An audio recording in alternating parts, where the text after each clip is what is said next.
3 lectures, okay. और from last 2 to 3 days नहीं बोल सकता हूँ मैं, क्योंकि बीच में बहुत सारे छुट्टे आ रहे हैं अपने। So from last 2 to 3 lectures, we have started the operational amplifier. So operational amplifier means what? It just amplifier which is used by doing some operations.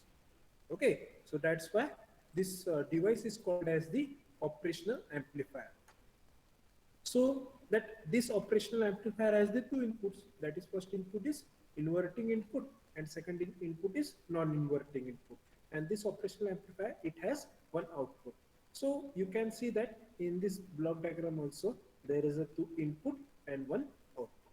Okay, so in this block diagram, the first block is of differential amplifier. What is mean of differential amplifier?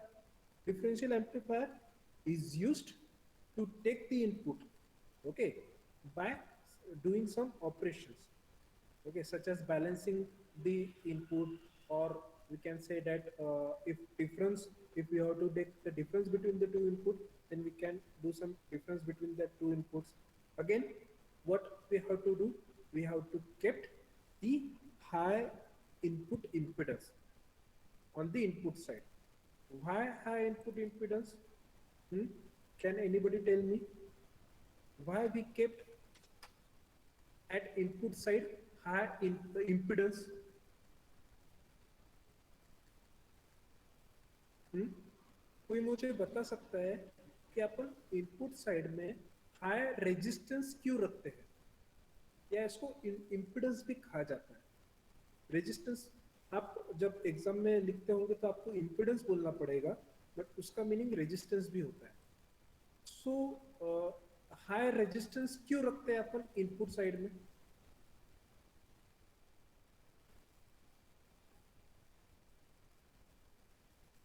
क्यों रखते हैं? क्योंकि जो भी अपन क्या कर रहे हैं, ऑपरेशनल एम्पलीफायर अपन डिजाइन कर रहे हैं, राइट?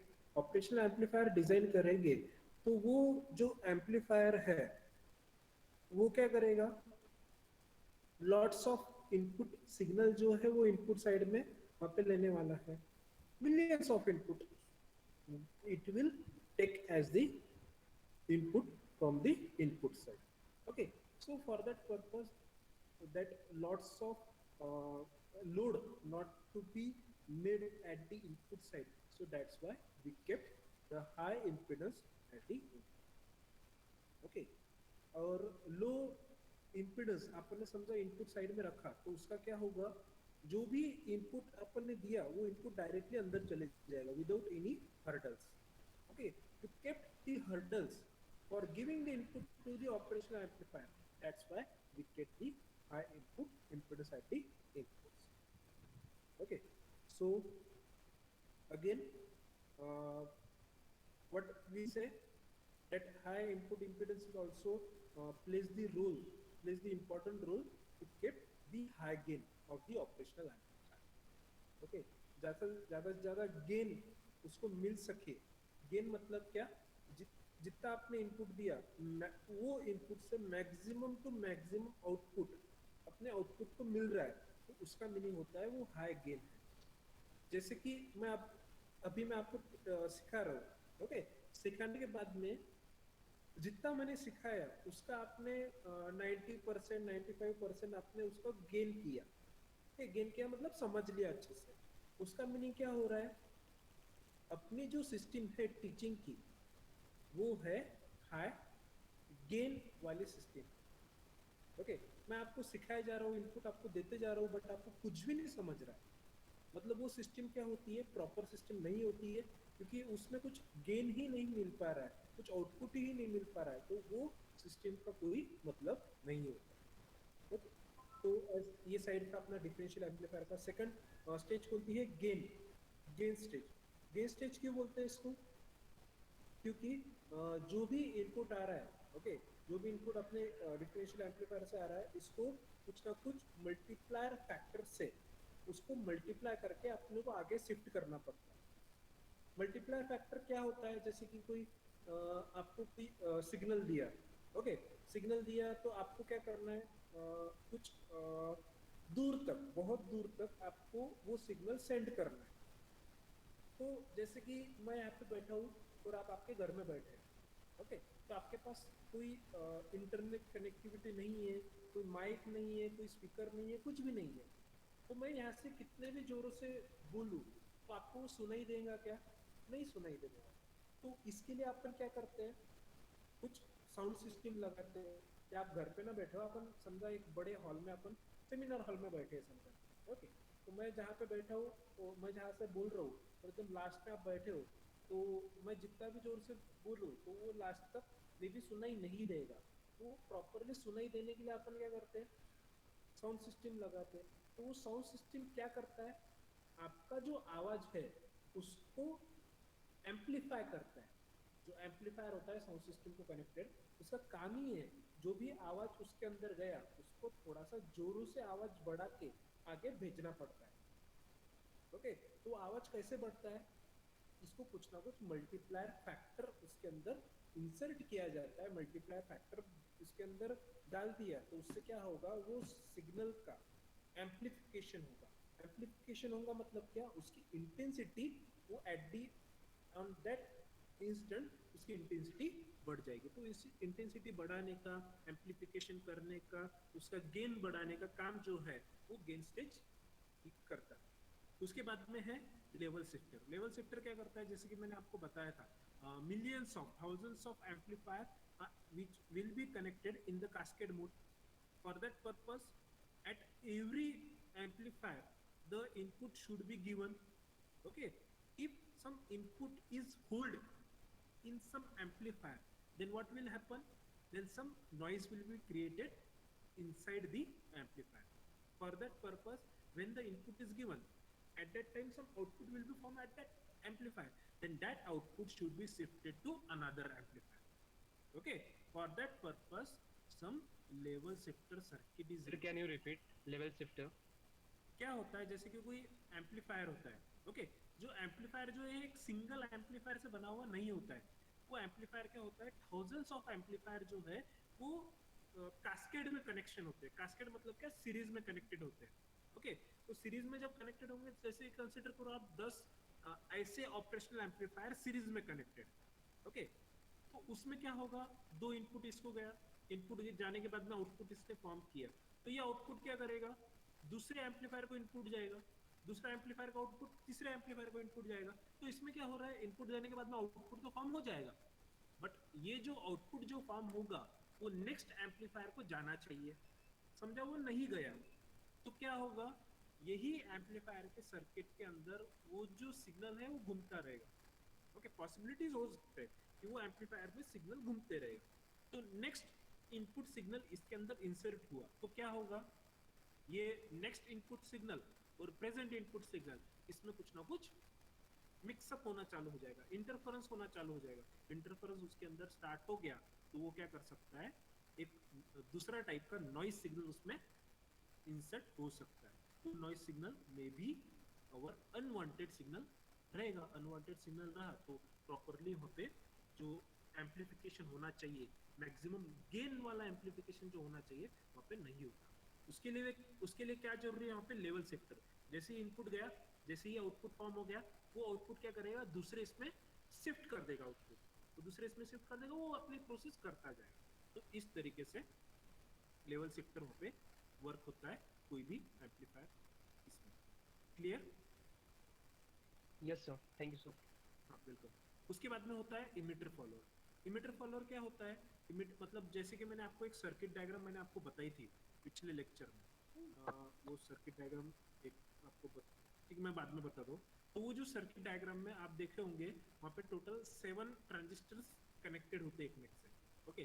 तो 7 ट्रांजिस्टर का जो आउटपुट साइड मतलब ये जो टर्मिनल है, ये टर्मिनल पे यहाँ पे 2 ट्रांजिस्टर कनेक्टेड होते हैं। तो ट्रांजिस्टर के बीच में से ये टर्मिनल वहाँ पे निकाला जाता है। तो ये जो टर्मिनल है वो दोनों ट्रांजिस्टर के इमिटर टर्मिनल को वहाँ पे कनेक्टेड होता है। तो उसका मीनिंग है जो भी सिग्नल आप लोगे, आपको ट्रांजिस्टर के इमिटर टर्मिनल से ही सिग्नल आपको वहाँ पे लेना है। तो वो उसके लिए इमिटर फॉलोअर मतलब the output should be followed by the emitter terminal of the transistor, okay. That is also called as the push pull complementary amplifier. that all the requirement should be followed by the push pull or complementary amplifier circuit. Okay, this is the just a basic revision of the block diagram of operational amplifier. तो इसमें कुछ doubt? Sir so अब अपन next point देखेंगे, voltage level and saturated proper. Okay, तो इसमें ये point में जैसे कि मैंने आपको बेसिक ब्लॉक स्ट्रक्चर आपको बताया था। हाँ, ये जो सिंबल मैंने आपको बताया था, वहाँ पे सिंबल में अपन ने क्या देखे थे, दो इनपुट होते हैं, इन्वर्टिंग होता है, नॉन इन्वर्टिंग होता है और एक आउटपुट होता है, और दो अलग से टर्मिनल्स होते हैं, एक VCC यानी प्लस V, ओके, और दूसरा टर्मिनल होता है minus VEE, means what, minus V या V माइनस, ऐसे भी इसको कहा जाता है, इसको V प्लस या प्लस V ये भी कहा जाता है, कुछ भी बता सकते हो आप, ऐसा कुछ जरूरी ऐसा स्टैंडर्ड नोटेशन नहीं है इसको। ओके, तो इसमें जो भी इनपुट ये ऑपरेशनल एम्पलीफायर को इंसर्ट होगा वो रहेगा dependent on the plus VCC and minus VE। जितना आप प्लस VCC और माइनस VEE जितना आप सप्लाई ये ऑपरेशनल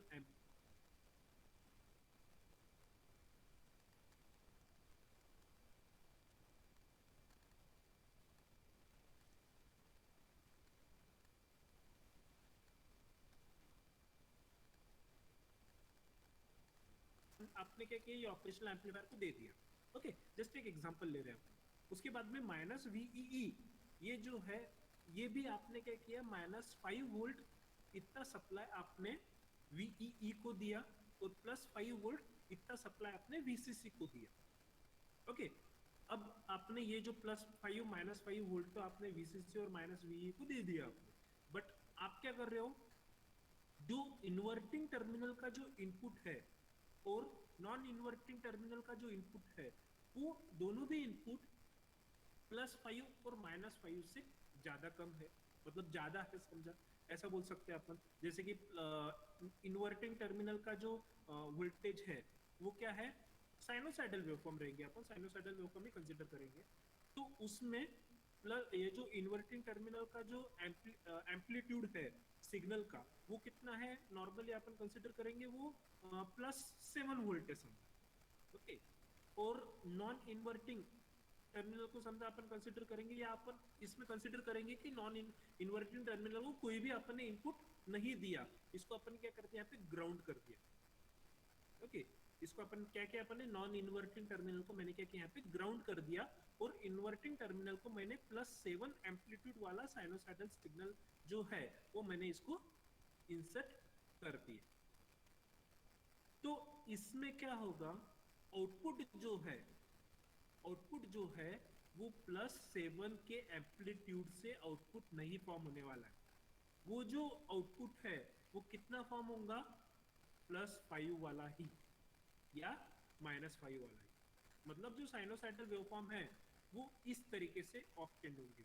देखो आप इस तरीके से, मतलब यहाँ पे थोड़ा सा मैंने एक अलग ग्राफ लिया इसमें कि देखो आप यहाँ पे क्या हो रहा है, साइनोसाइडल वेवफॉर्म स्टार्ट हो गई, तो यहाँ पे जो वेवफॉर्म है वो तो प्लस 7 तक जाना चाहिए, यहाँ तक जाना चाहिए, राइट। बट आपने जो VCC जो है, इसमें थोड़ा सा अलग नोटेशन है, ग्राफ अलग है थोड़ा, ये ग्राफ से भी मैं आपको एक्सप्लेन कर दूंगा, ये ग्राफ से भी एक एग्जांपल आपको दे दूंगा। तो इसमें जो VCC जो है वो समझा आपने 5 वोल्ट इतना कंसीडर किया है, तो बाकी का जो सिग्नल है वो वहाँ पे कट हो जाएगा, बाकी के सिग्नल का आउटपुट आपको आउटपुट में नहीं मिलने वाला है।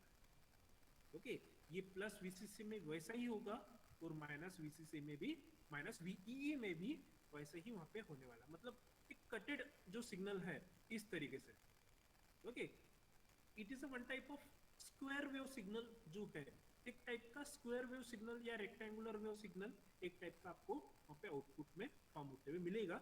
जब आप कब होगा ऐसा, जब आप VCC और माइनस VEE जो है वो इनपुट सिग्नल, जो इनपुट सिग्नल के एम्पलीट्यूड से कम वोल्टेज आप लोगे तो आपको क्लिप्ड वोल्टेज आपको वहाँ पे फॉर्म होगा।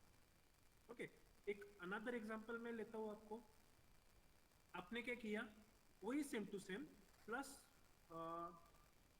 जो VCC है, ओके, जो VCC जो है वो आपने +3 वोल्टेज आपने दिया, प्लस VCC जो है वो +3 वोल्टेज आपने दिया, और VE जो है वो -7 वोल्टेज आपने VE में दिया, और जो नॉन इन्वर्टिंग टर्मिनल पे आपने 5 वोल्टेज एम्पलीट्यूड जितना आपने सिग्नल दिया, और इन्वर्टिंग टर्मिनल पे आपने क्या किया, यहाँ पे ग्राउंड कर दिया, ओके। तो इसमें क्या होगा, यहाँ पे इस कंडीशन में इस टाइप का ग्राफ आपको वहां पे फॉर्म होते मिलेगा, ओके। आपका सिग्नल कितना है, +5 -5, इसमें ऐसा इस तरीके से साइनोसाइडल वेवफॉर्म फॉर्म होंगी, बट आपका जो VCC जो है वो +3 ही है, ओके, और VE जो है वो -7 है। उससे क्या हो रहा है, निगेटिव साइड में total negative half cycle complete होंगी, और पॉजिटिव जो हाफ साइकिल है वो क्लिप हो जाएगी, ओके, कट हो जाएगा। यहाँ क्यों कट हो जाएगा, क्योंकि VCC जो है वो 3 वोल्टेज ही है।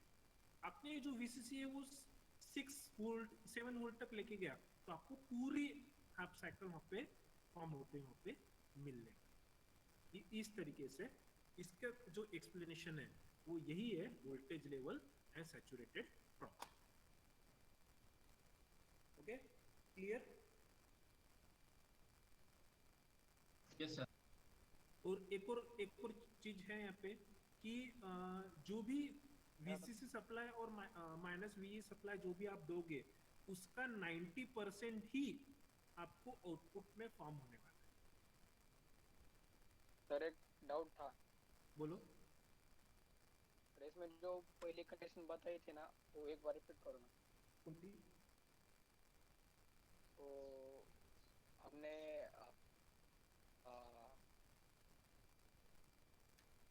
नॉन इन्वर्टिंग को ग्राउंड किया था वो।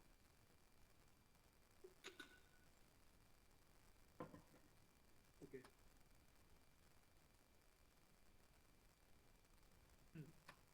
समझो अपन क्या कर रहे हैं यहाँ पे, ये जो नॉन इन्वर्टिंग टर्मिनल है यहाँ पे मैंने क्या किया, यहाँ पे ग्राउंड कर दिया, ओके। और इन्वर्टिंग टर्मिनल पे मैं क्या कर रहा हूँ यहाँ पे, ये जो सिग्नल है, इनपुट सिग्नल है, समझा मैं कंसीडर कर रहा हूँ कि यहाँ पे +5 वोल्ट का सिग्नल मैंने क्या किया, यहाँ पे दिया साइनोसाइडल वेवफॉर्म, ये इन्वर्टिंग टर्मिनल को दिया, और नॉन इन्वर्टिंग टर्मिनल को मैंने ग्राउंड कर दिया। और जो +VCC सप्लाई और -VE सप्लाई, ये जो है, ये मैं क्या कर रहा हूँ, +3 वोल्ट और -3 वोल्ट इतना मैं सप्लाई यहाँ पे मैंने इंसर्ट किया, ओके। तो उससे क्या होगा, यहाँ पे कुछ पेन नहीं है क्या, 1 सेकंड, हाँ। तो उससे क्या होगा, अपना इस टाइप में,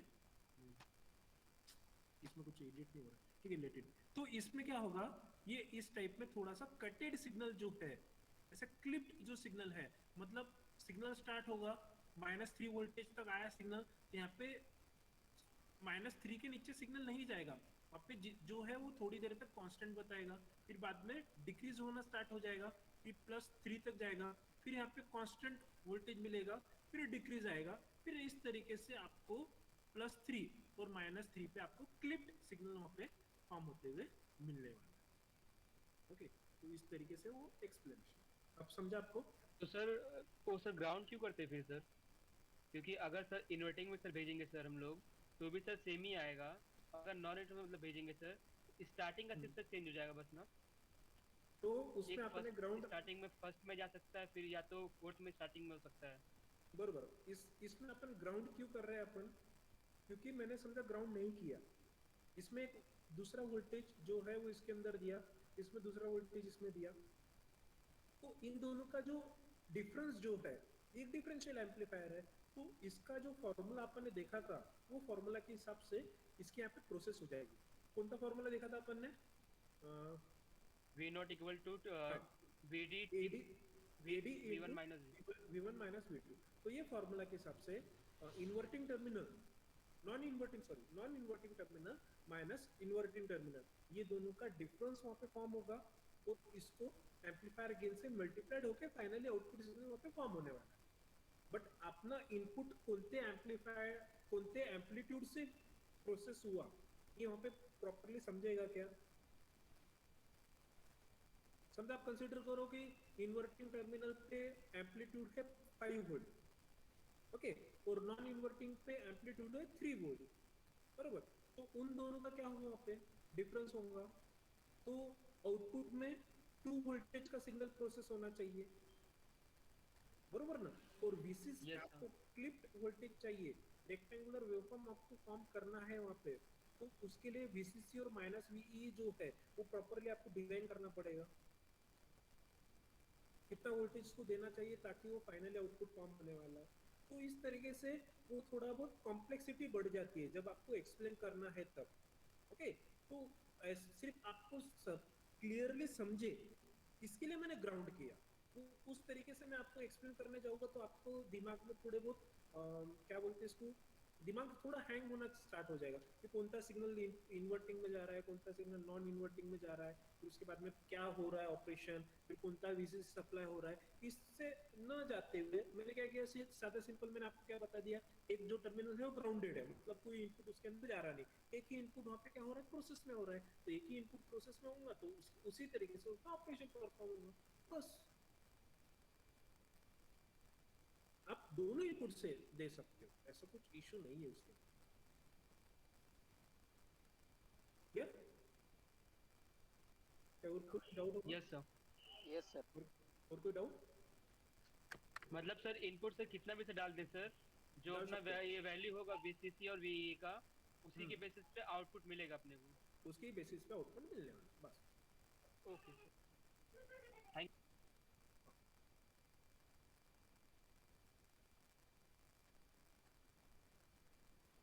ओके, और एक और चीज इसमें, आप जितना भी सप्लाई वोल्टेज आप दोगे, ओके, प्रैक्टिकली, हाँ, प्रैक्टिकली जितना भी आप सप्लाई वोल्टेज उसके अंदर देने वाले हो उसका 90% ही सप्लाई वोल्टेज आगे प्रोसेस में होने वाला है, ओके? उसका मीनिंग है आपने 15 वोल्ट प्लस VCC जो है वो 15 वोल्ट दिया, और माइनस जो VE जो है वो -15 वोल्ट दिया, तो उसमें +15 वोल्ट ही प्रोसेस में जाएगा, ऐसा नहीं है, वो जाएगा 13.5 क्यों जाएगा, क्योंकि 15 वोल्ट का 90% वोल्टेज ही वहाँ पे इनपुट के लिए वहाँ पे कंसिडर होता है, और बाकी का जो 10% का जो वोल्टेज है वो डिवाइस को एक्टिवेट करने के लिए वहाँ पे यूज में, जैसे कि आपने 7 ट्रांजिस्टर से आपके पास में वो ऑपरेशनल एम्पलीफायर में, तो हर एक 7 ट्रांजिस्टर को ऑन करना है, तो ऑन करने के लिए उसको कुछ ना कुछ सप्लाई वहाँ पे लगेगा, तो वो सप्लाई जो है वो टोटल VCC का 10% जो है वो पूरे ट्रांजिस्टर को ऑन होने के लिए वहाँ पे लग जाता है, और बाकी का जो 90% जो सप्लाई है वो अपना इन्वर्टिंग टर्मिनल और नॉन इन्वर्टिंग टर्मिनल, ये दोनों टर्मिनल को कंट्रोल करने के लिए वहाँ पे वर्क। तो इस तरीके से ये अपना पॉइंट था वोल्टेज लेवल। यहाँ पे जो सर वैल्यू लेंगे सर VCC और VE का, हाँ, 13.5 सर लेंगे ना? आप लोगे 15 लेंगे। वोल्ट एग्जांपल कंसिडर किया आपने, समझा लिया 15 वोल्ट, तो वो 15 वोल्टेज का 0.9 टाइम्स ही आपको आउटपुट में वहां पे कंसिडर होने वाला, Yes, sir, समझ गए। जैसे कि मैंने आपको यहाँ पे क्या बोला था, आपने समझा लिया 3 वोल्ट समझा, तो 3 वोल्ट से वहाँ पे क्लिप्ट होगा, ऐसा नहीं होता है, वो 3 वोल्ट का 0.9 टाइम्स मतलब 2.7 वोल्ट जो है वो प्लस VCC के लिए कंसिडर होगा, और -2.7 वोल्ट जो है वो -VE के लिए वहाँ पे कंसिडर होगा, ओके? यस तो नेक्स्ट पॉइंट अपन देखते हैं, आइडियल ऑपरेशनल एम्पलीफायर कैरेक्टरिस्टिक। तो ये ऑपरेशनल एम्पलीफायर की जो कैरेक्टरिस्टिक है, टोटल 8 कैरेक्टरिस्टिक है टोटल, तो एक एक करके अपन यहाँ पे देख लो। आप ये जो कैरेक्टरिस्टिक है वो मे भी आपको एग्जाम में पूछ सकते हैं, ओके? आपको समझा, आपकी समझा रिटर्न एग्जाम हुई, रिटर्न एग्जाम होंगी ऐसे तो पॉसिबिलिटीज बहुत कम है, समझा हुई, तो आपको एक आधे बार पूछ सकते हैं explain the characteristic of ideal operator, 6 mark के लिए 7 मार्क के लिए आपको क्वेश्चंस पूछा जा सकता है। ओके, पहला है open loop gain. Open loop gain क्या होता है कि अपन ये जो है ये प्रॉपरली इसका एक्सप्लेनेशन अपन इसके बाद का एक पॉइंट रहेगा, कैरेक्टरिस्टिक जब आपकी एंड हो जाएगी उसके बाद में एक पॉइंट है उसका open loop configuration and close loop configuration.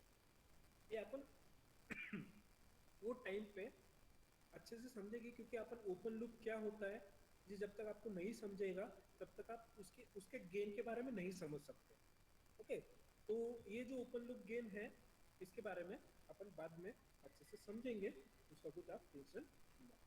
तो जस्ट आपको अभी मैं एक्सप्लेन करने वाला हूँ, बट आपको नहीं समझा तो टेंशन मत लेना, अपन उसको आगे और अच्छे से देखेंगे। क्योंकि ये जो ओपन लूप क्या होता है इसके सर्किट डायग्राम आपको पता नहीं है, इसके लिए आई थिंक मुझे आपको अभी थोड़ा बहुत नहीं समझेगा। ओके, तो ओपन लूप गेन क्या होता है? It is just a gain eight open loop condition. तो ओपन लूप कंडीशन क्या होती है ये पहले देखना पड़ेगा, वो अपन ये कैरेक्टरिस्टिक के बाद में देखने वाले हैं। Is called open loop gain. Okay, और इसको जो है उसको डिनोट किया जाता है AOL से। A for gain, O for open and L for loop, open loop gain. Okay, तो इसको ओपन लूप गेन से यहाँ पे डिनोट किया जाता है। और नॉर्मली ओपन लूप गेन जो है वो आइडियल ऑपरेशन ओपैम में इनफाइनाइट होता है। ओके, बहुत ज्यादा वैल्यू होती है ओपन लूप गेन की आइडियल ओपैम के अंदर। इतने लेट क्यों आते हो, जल्दी आया करो ना। नेक्स्ट पॉइंट है इनफाइनाइट इनपुट इम्पीडेंस। ये तो मैंने आपको बताई था कि इनपुट इम्पीडेंस जो है वो इनफाइनाइट होता है। तो इनफाइनाइट क्यों होता है? क्योंकि सबसे पहले आपको इनपुट साइड में लोड नहीं आना चाहिए, इसीलिए आपको इम्पीडेंस जो है वो इनफाइनाइट रखा जाता है। दूसरी चीज क्या है? No current flows into input measured between two input terminal. Okay, इसका मीनिंग क्या है? जैसे कि अपन जो सप्लाई वोल्टेज है, सप्लाई वोल्टेज ही आप क्या करोगे वहां पे कंसिडर करने वाले हैं। आपको वहां पे करंट जो है वो कंसिडर नहीं करना है। जो भी करंट जो है अपना इन्वर्टिंग टर्मिनल हो या नॉन इन्वर्टिंग टर्मिनल हो, input current will be 0 ampere. Okay, ये जो पॉइंट है ये पॉइंट आगे जब अपन inverting amplifier, non inverting amplifier, ये जो पॉइंट्स है उसमें अपन वो जब डेरिवेशन अपन देखेंगे इन्वर्टिंग एम्पलीफायर का, नॉन इन्वर्टिंग एम्पलीफायर का, वो टाइम पे वहां पे एक पॉइंट आएगा वहां पे that input current is assume to be 0 ampere. वो input current assume to be 0 ampere क्यों वो पॉइंट पे लिया जाता है? क्योंकि वहां पे इंपीडेंस जो है, इनपुट इंपीडेंस जो है वो इनफाइनाइट होता है। इनपुट इंपीडेंस इनफाइनाइट होगा मतलब जो इनपुट का जो रेजिस्टेंस है वो इनफाइनाइट रहेगा, तो उसमें कोई करंट फ्लो होने वाला है क्या? नहीं होने वाला है। इसीलिए वो इनपुट टर्मिनल या जो इनपुट जो करंट होता है वो वहाँ पे 0 एम्पियर होता है, इसीलिए वो एज्यूम किया जाता है। वो तो आगे अपन जब inverting amplifier, non inverting amplifier है वो तब मैं आपको एक्सप्लेन करूंगा ही, बट अभी आप ध्यान में दिमाग में रख लो कि इनपुट इम्पीडेंस इनफाइनाइट होने की वजह से जो ऑपरेशनल एम्पलीफायर का जो इनपुट टर्मिनल होता है, कौन से इनपुट टर्मिनल है? Inverting terminal and non inverting terminal, ये दोनों टर्मिनल से करंट जो है वो 0 एम्पियर पास होता है। Okay, so for the field effect transistor जो इनपुट इम्पीडेंस जो है वो होता है 10⁻12 ओहम। 10⁻12 ओहम मतलब क्या? एक पे 12 जीरोस। ओके, एक पे 12 जीरोस, इतना ओहम रजिस्टर, ये तो बहुत इनफाइनाइट रेजिस्टेंस हो गया। ओके, तो इतना रेजिस्टेंस जो है वो इनपुट टर्मिनल पे कनेक्टेड है। ठीक है, नेक्स्ट है थर्ड कैरेक्टरिस्टिक। इसमें कोई कैरेक्टरिस्टिक आपको नहीं समझी तो तभी ऑडियो ऑन करके मुझे पूछ लेना। ओके, नेक्स्ट कैरेक्टरिस्टिक है zero output impedance. Zero output impedance मतलब क्या? जो आउटपुट टर्मिनल होता है ऑपरेशनल एम्पलीफायर का, वो आउटपुट टर्मिनल पे का आउटपुट टर्मिनल का जो रेजिस्टेंस है वो अप्रोक्सीमेटली जीरो होता है। आइडियली परफेक्ट जीरो होता है, प्रैक्टिकली वो जीरो मतलब अप्रोक्सीमेटली जीरो वोल्टेज होता है। वो approximately zero for practical and ideally it's zero. ये क्यों रखा जाता है?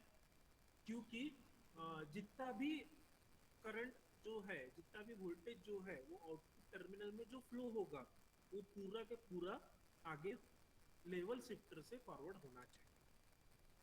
उसके अंदर आउटपुट टर्मिनल पे 1% भी करंट वहां पे मतलब उसका डिस्ट्रॉशन नहीं होना चाहिए। जितना भी करंट आउटपुट टर्मिनल पे फॉर्म हुआ उतना पूरा का पूरा आगे करंट फ्लो होना चाहिए। इसीलिए जो करंट जो रेजिस्टेंस जो है वो जीरो रखा जाता है। ओके, समझ रहे हैं? तो ये जो इम्पीडेंस जो है वो कौन से टर्मिनल से आप मेजर करोगे? वो टर्मिनल मेजर किया जाता है आउटपुट टर्मिनल और ग्राउंड। आउटपुट टर्मिनल और ग्राउंड इसके बीच का जो रेजिस्टेंस होता है वो रेजिस्टेंस को कहा जाता है आउटपुट इंपीडेंस। ओके, और उसका जो नाम है वो क्या है? RO. RO means what? It is a output impedance. R in is what? It is a input impedance. आप प्रॉब्लम सॉल्व करते टाइम पे आपको कभी कभी इनपुट इंपीडेंस और आउटपुट इंपीडेंस ये जो प्रॉब्लम्स होता है उसके अंदर दिया जाता है। आप इन्वर्टिंग नॉन इन्वर्टिंग टर्मिनल के में भी प्रॉब्लम्स भी आप अपन सॉल्व करने वाले हैं, उसके अंदर ये टर्म्स वहाँ पे आने वाले हैं। तो ये टर्म्स आपको पता होना बहुत जरूरी है। आपको ये टर्म्स पता होंगे कहीं तो ही आप प्रॉब्लम सॉल्व कर सकते हो, या फिर आप प्रॉब्लम नहीं सॉल्व कर पाओगे।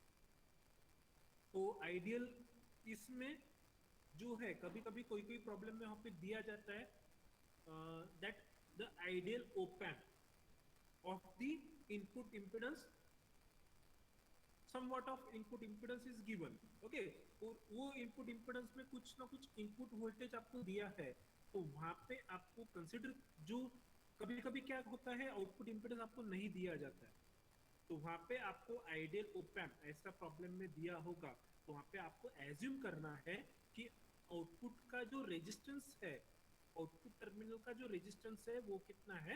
जीरो है। ये बेसिक चीजें हैं, ये मैं अभी ही आपको बता दे रहा हूँ, मतलब आगे आपको इजी जाएगा। तो जो जो बेसिक पॉइंट्स मैं आपको बताता हूँ, आप एक नोटबुक में लिख लिया करो। ओके, तो आपको आगे बहुत इजी जाएगा। नेक्स्ट पॉइंट देखते हैं। नेक्स्ट है फोर्थ कैरेक्टरिस्टिक है अपनी इनपुट ऑफसेट वोल्टेज। ये इनपुट ऑफसेट वोल्टेज क्या होता है ये तो मैंने पहले बताया था, फिर भी मैं आपको एक्सप्लेन कर रहा हूँ। इनपुट ऑफसेट वोल्टेज क्या होता है? जैसे कि अपन ने क्या किया, कोई भी इनपुट अपन ने नहीं दिया। ओके, बरोबर बोल रहा हूँ मैं। कोई भी इनपुट जो है वो अपन ने क्या किया, ऑपरेशनल एम्पलीफायर के इन्वर्टिंग टर्मिनल और नॉन इन्वर्टिंग टर्मिनल में मैंने कोई भी इनपुट मैंने नहीं दिया, तो आप अपना एजम्पशन क्या होना चाहिए? आउटपुट क्या होना चाहिए? जीरो आना चाहिए। बरोबर, इनपुट आपने कोई भी ऑपरेशनल एम्पलीफायर को नहीं दिया तो आउटपुट भी जीरो आना चाहिए, बट ऐसा नहीं होता है। ओके, तो वो जो आउटपुट जो है वो जीरो लाने के लिए अपन वहां पे क्या करते हैं? एट इनिशियल कंडीशन दोनों टर्मिनल को अपन ग्राउंड कर देते हैं। ओके, जो अपना इन्वर्टिंग टर्मिनल होता है और नॉन इन्वर्टिंग टर्मिनल होता है, ये जो है मैंने क्या किया, ये दोनों टर्मिनल को इनपुट नहीं दिया, तो आउटपुट भी क्या आना चाहिए? वहां पे जीरो आना चाहिए, बट वहां पे जीरो नहीं आता है। जीरो क्यों नहीं आता है? क्योंकि प्लस वीसीसी और माइनस वी सप्लाई जा रहा है उसके अंदर, वो सप्लाई की वजह से आउटपुट जो है वो थोड़ा बहुत ऑफ्टेन वहां पे होता है। तो अपन क्या करते हैं वहां पे, ये एट इनिशियल कंडीशन ये दोनों टर्मिनल को मैं क्या कर देता हूँ वहां पे ग्राउंड कर देता हूँ। ओके, ग्राउंड करने के वजह से यहाँ पे आपको वहां पे जो आउटपुट जो है वो एट द एंड 0 वोल्टेज ऑप्टेंट होते हुए आपको वहाँ पे मिलने वाला है। तो वो ऐसे कौन से लेवल जो है वहाँ पे आपको करंट जो वोल्टेज जो है वो आपको ग्राउंड करना पड़ेगा। वो लेवल पे आपको जो वोल्टेज जो है वो वोल्टेज को कहा जाता है input offset current. Sorry input offset voltage, input offset current नहीं, इनपुट ऑफसेट वोल्टेज। ओके, सो ऐसा है। तो आइडियल ओप एम्प में आपको इनपुट ऑफसेट जो वोल्टेज है वो 0 होता है। ओके, तो ये है अपनी फोर्थ कैरेक्टरिस्टिक। फिफ्थ कैरेक्टरिस्टिक जो है उसका नाम है input bias current. Input bias current जो है वहाँ पे आई बी से डिनोट किया जाता है और इनपुट ऑफसेट जो वोल्टेज है वो वी ओ आई से डिनोट किया जाता है। ओके, तो यहाँ पे मैं लगे तो लिख लेता हूँ V O I. Okay, V O I is nothing but input offset V I O होना चाहिए। Okay, input offset voltage V I O, input offset voltage. उसके बाद में है input bias current. Input bias current क्या होता है? जो अपन दो टर्मिनल है अपने पास में, एक इन्वर्टिंग टर्मिनल है और नॉन इन्वर्टिंग टर्मिनल।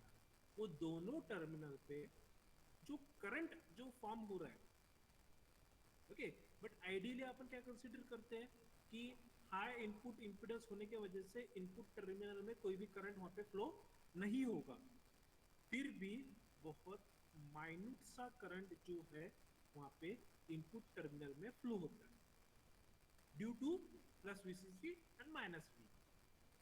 तो वो जो इनपुट टर्मिनल पे जो करंट जो फॉर्म होगा वो दोनों टर्मिनल का वहां पे एवरेज लिया जाता है।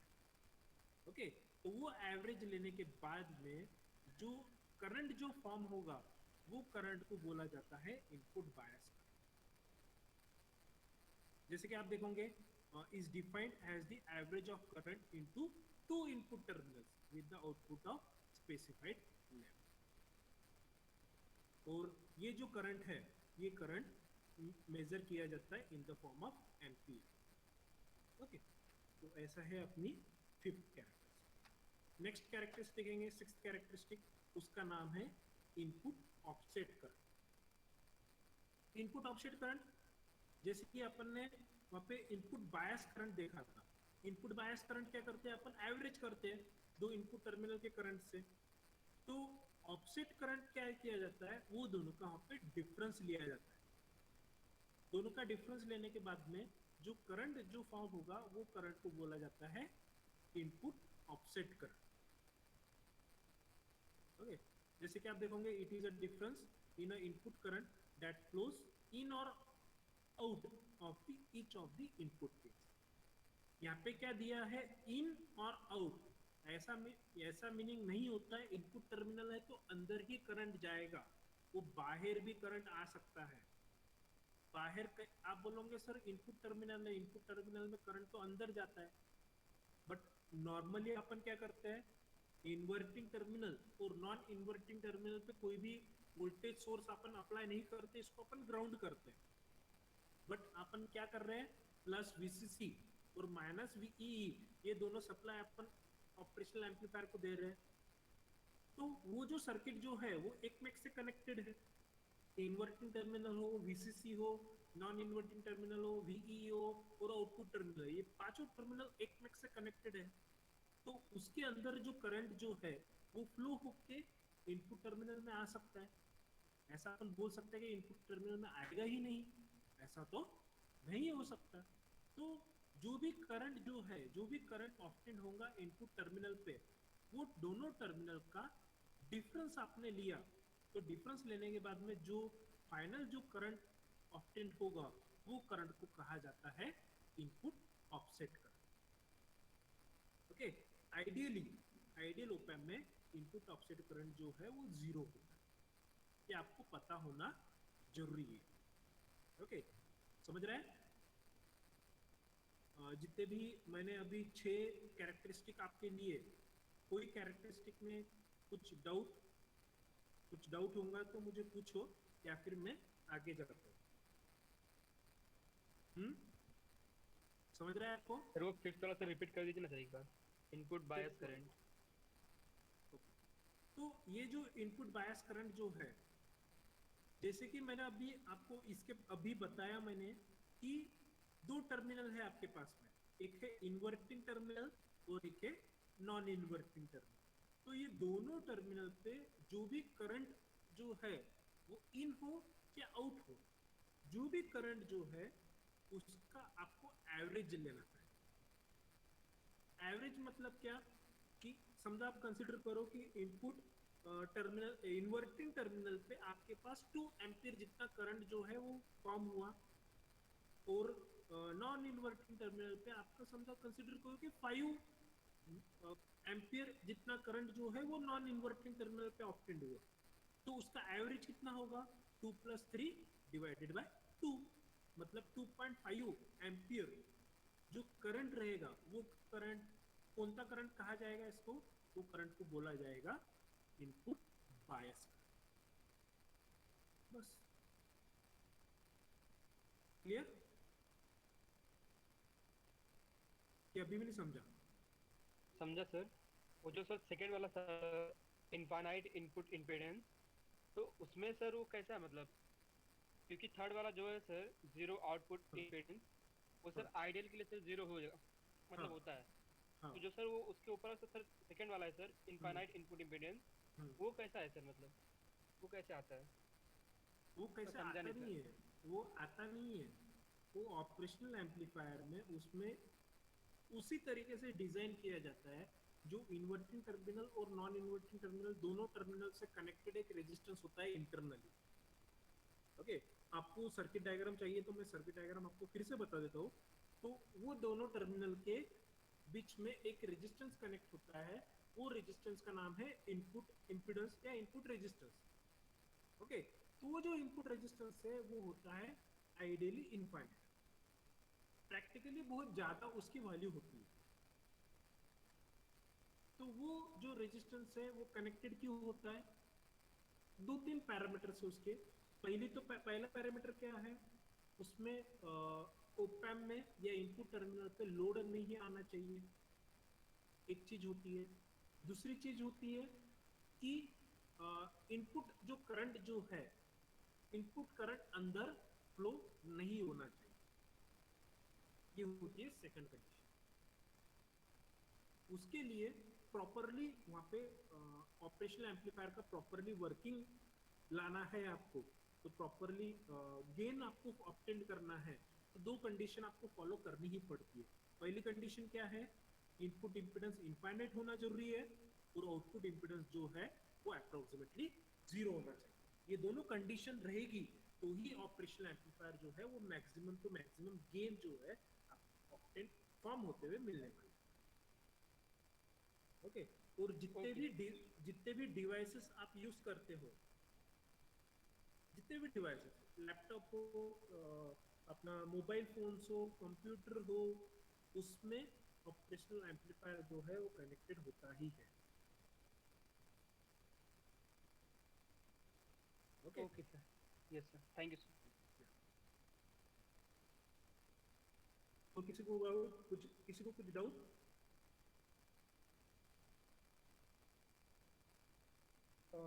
ठीक है, नेक्स्ट पॉइंट देखते हैं अपन। सेवेंथ कैरेक्टरिस्टिक, उसका नाम है output offset voltage. Output offset voltage क्या होता है? जैसे कि मैंने इसके पहले कंडीशन पे आपको बताया था कि इनपुट मैंने कुछ भी नहीं दिया। ओके, इनपुट में कुछ ना देते हुए मुझे आउटपुट जो है वो कुछ ना कुछ ऑप्टेन, कुछ ना कुछ फॉर्म हो रहा है एट दी आउटपुट टर्मिनल। तो बट आउटपुट टर्मिनल पे कुछ वोल्टेज जो है वो फॉर्म नहीं होना चाहिए। उसके तो मैं सर क्या ग्राउंड करूंगा? कर देंगे। तो मैं क्या कर दूंगा? ग्राउंड कर दूंगा। ग्राउंड कर। ओके, ग्राउंड कर दिया, फिर भी कुछ ना कुछ वोल्टेज जो है वो आउटपुट टर्मिनल पे फॉर्म हो रहा है, फिर भी हो रहा है। ओके, तो मैं क्या करूंगा? इनपुट टर्मिनल को एक एक्स्ट्रा वोल्टेज सोर्स जो है, extra voltage source input terminal को मैं कनेक्ट करूँ और वो इनपुट टर्मिनल का जो एक्स्ट्रा वोल्टेज सोर्स है उसको इस तरीके से वैरी करूंगा उससे अपना जो आउटपुट वोल्टेज जो है वो 0 आ जाए। तो इनपुट टर्मिनल पे जो एक्स्ट्रा सोर्स जो होता है वो इनपुट टर्मिनल पे कनेक्टेड ना होते हुए वो कनेक्टेड होता है प्लस वीसीसी और माइनस वीई के बीच में। ओके, उससे एक वोल्टेज सोर्स वहां पे कनेक्ट किया जाता है, एक प्लस टर्मिनल प्लस वीसीसी को दिया जाता है और वोल्टेज सोर्स का जो माइनस टर्मिनल है वो वीई को दिया जाता है और वो जो वोल्टेज सोर्स है वो इस तरीके से मुझे वैरी करना पड़ेगा, वो वैरी करके आपको आउटपुट टर्मिनल पे 0 वोल्ट ऑब्टेन।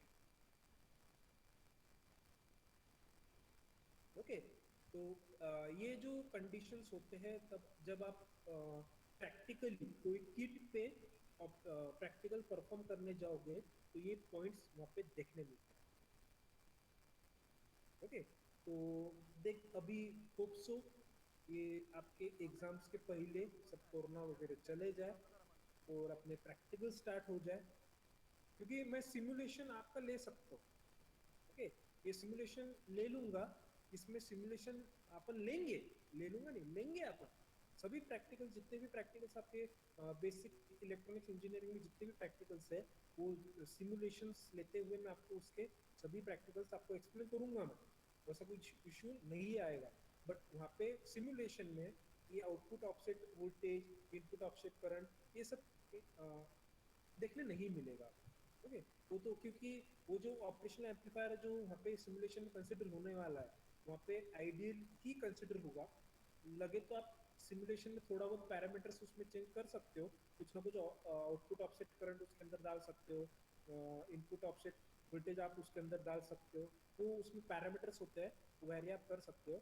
देखते हैं, अपन कोशिश करेंगे वो वैरी करने के बाद में क्या कैसा रिजल्ट आपको मिलता है।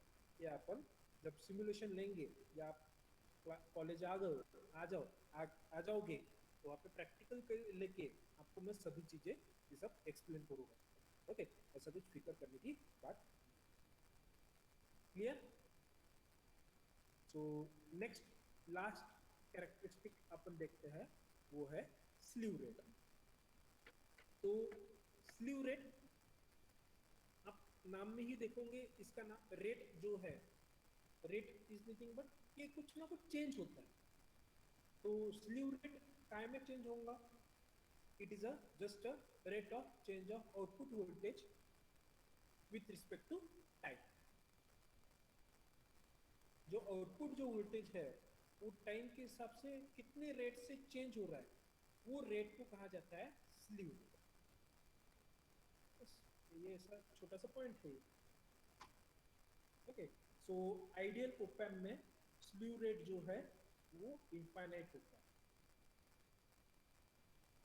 ओके, तो ये था अपना 8 कैरेक्टरिस्टिक ऑफ दी और last characteristic of the operational. अब अपन नेक्स्ट लेक्चर में अपन देखेंगे open loop configuration, close loop configuration, उसके बाद में फिर अपन इन्वर्टिंग एम्पलीफायर ये स्टार्ट करेंगे चीजें, या ऑपरेशनल एम्पलीफायर के एप्लीकेशंस जो है वो देखेंगे। ये ऑपरेशनल एम्पलीफायर के एप्लीकेशंस आपके हो गए, फिर अपना ये सेकेंड यूनिट एंड हो जाएगा। फिर तो थर्ड यूनिट जो है वो बहुत सिंपल है, इतना सिंपल है आप बोलोगे कि क्या है इसमें। ओके, ठीक है, तो इस तरीके से अपन आज का जो पॉइंट्स है वो आज के पॉइंट खत्म होते हैं। आपको कुछ डाउट होगा तो मुझे पूछ सकते हो, या फिर आपके जो रोल नंबर है आप सभी आपके रोल नंबर्स आपके चैट बॉक्स में पेस्ट कर दो ताकि मैं आपके अटेंडेंस मार्क कर